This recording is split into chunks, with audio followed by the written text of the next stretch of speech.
Now Joab the son of Zeruiah perceived that the king's heart was toward Absalom. And Joab sent to Tekoa, and fetched thence a wise woman, and said unto her, I pray thee, feign thyself to be a mourner, and put on now mourning apparel, and anoint not thyself with oil, but be as a woman that had a long time mourned for the dead. And come to the king, and speak on this manner unto him. So Joab put the words in her mouth. And when the woman of Tekoa spake to the king, she fell on her face to the ground, and did obeisance, and said, Help, O king. And the king said unto her, What aileth thee? And she answered, I am indeed a widow woman, and mine husband is dead. And thy handmaid had 2 sons, and they 2 strove together in the field, and there was none to part them, but the one smote the other, and slew him. And, behold, the whole family is risen against thine handmaid, and they said, Deliver him that smote his brother, that we may kill him, for the life of his brother whom he slew, and we will destroy the heir also, and so they shall quench my coal which is left, and shall not leave to my husband neither name nor remainder upon the earth. And the king said unto the woman, Go to thine house, and I will give charge concerning thee. And the woman of Tekoa said unto the king, My lord, O king, the iniquity be on me, and on my father's house, and the king and his throne be guiltless. And the king said, Whoever saith aught unto thee, bring him to me, and he shall not touch thee any more.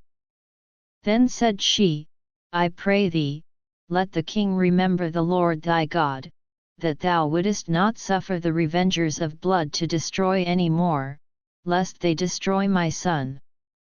And he said, As the Lord liveth, there shall not one hair of thy son fall to the earth. Then the woman said, Let thine handmaid, I pray thee, speak one word unto my lord the king.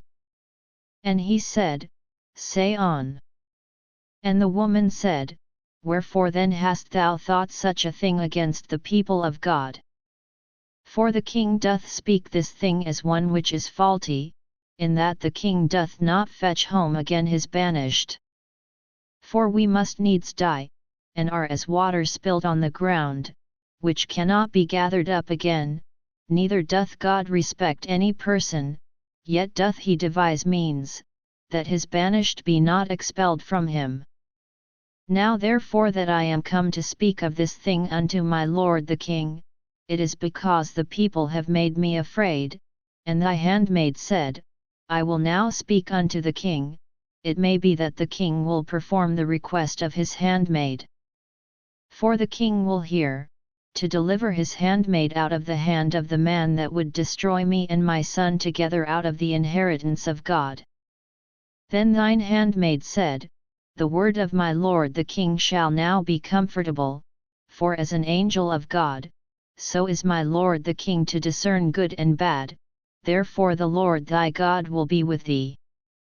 Then the king answered and said unto the woman, Hide not from me, I pray thee, the thing that I shall ask thee. And the woman said, Let my lord the king now speak. And the king said, Is not the hand of Joab with thee in all this? And the woman answered and said, As thy soul liveth, my lord the king, none can turn to the right hand or to the left from aught that my lord the king hath spoken, for thy servant Joab, he bade me, and he put all these words in the mouth of thine handmaid.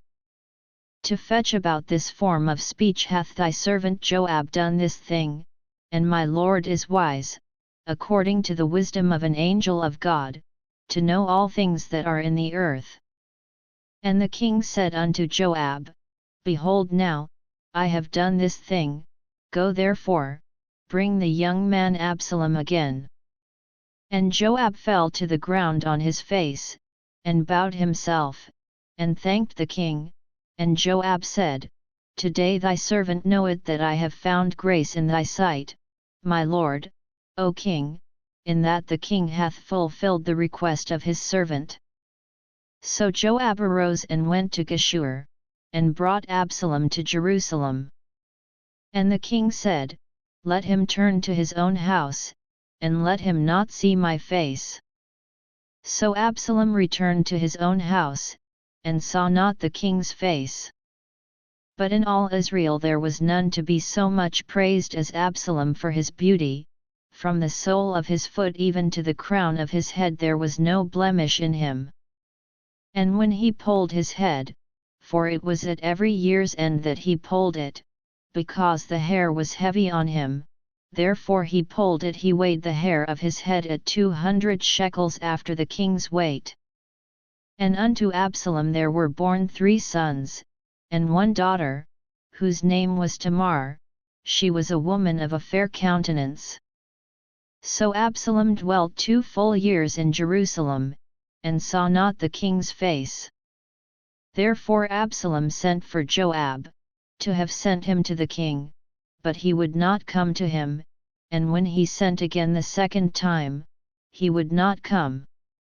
Therefore he said unto his servants, See, Joab's field is near mine, and he hath barley there, go and set it on fire.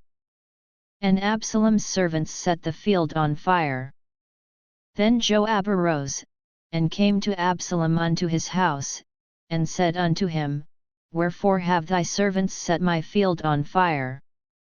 And Absalom answered Joab, Behold, I sent unto thee, saying, Come hither, that I may send thee to the king, to say, Wherefore am I come from Geshur?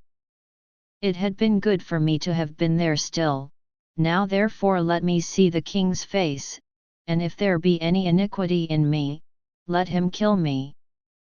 So Joab came to the king, and told him, and when he had called for Absalom, he came to the king, and bowed himself on his face to the ground before the king, and the king kissed Absalom.